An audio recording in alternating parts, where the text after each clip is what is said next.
Thank you very much. Is it okay? Yeah. Okay. I don't know, whoever decided to put me after Inas really need, we need some talk. I mean, how can you follow up after such a presentation? Thank you very much for inviting me to share my thoughts about issues around access. I want to begin by telling you my own personal story, as a segue to the point that I want to raise. As the speaker said in the introduction, I was originally born in a small village in Ghana, and after I finished my undergraduate school, I really wanted to, explore opportunities of studying outside. So I contacted one of the professors, at the University of Toronto. His name is Professor Adjei, and expressed interest of coming to Canada to pursue my graduate education. So he encouraged me to apply, and indeed I went ahead and applied and finally got admission. Unfortunately for me, and probably not a smart decision that I have to do, I started my program in January. Now, for those of you who know a little bit about geography, will notice that in Ghana, the lowest temperature that we can experience is probably around 20 degrees Celsius. So imagine, starting my program in January, which was around -5 degrees Celsius. That was itself a struggle that I have to deal with. And then in my first day in class, I went there and colleagues were talking.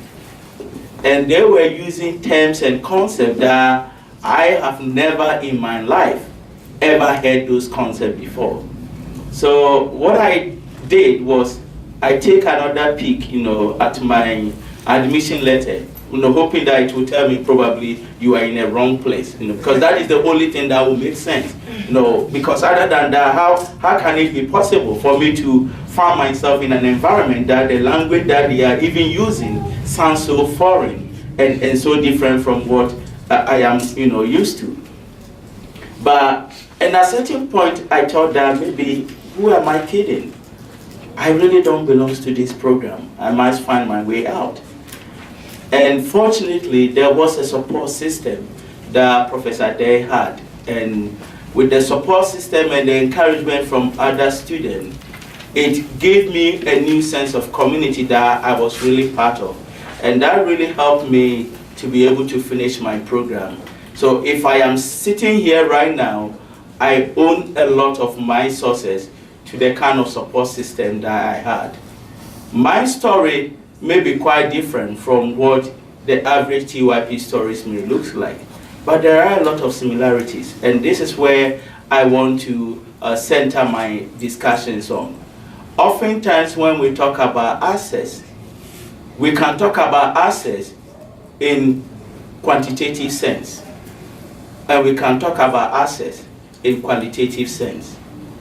Oftentimes with quantitative, what the institution looks out for is how many students do we have here? Where do they come from?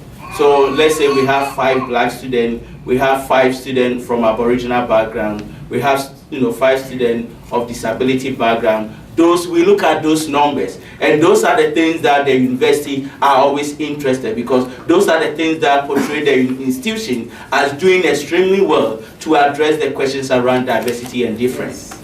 But when it comes to the question of qualitative aspect of access, that is a whole different game. Because when you decide to admit a black person like me into your institution, it's not just a black body that is coming here. I am also coming with my black question. I am coming with my black perspective. That's right. Are you willing and open to accept that? For me is what constitutes accessibility. How do you make accommodation and space for me? Because sometimes some of us feel like we have been invited to a dinner, but when we reach there, there was no chair for us at the table. Yeah. And we feel like we are unwanted bodies that are always being reminded. There appears to be an invisible sign that is somewhere telling us that we are not invited here. Although when we look at the university website, It is boldly written that we are all welcome.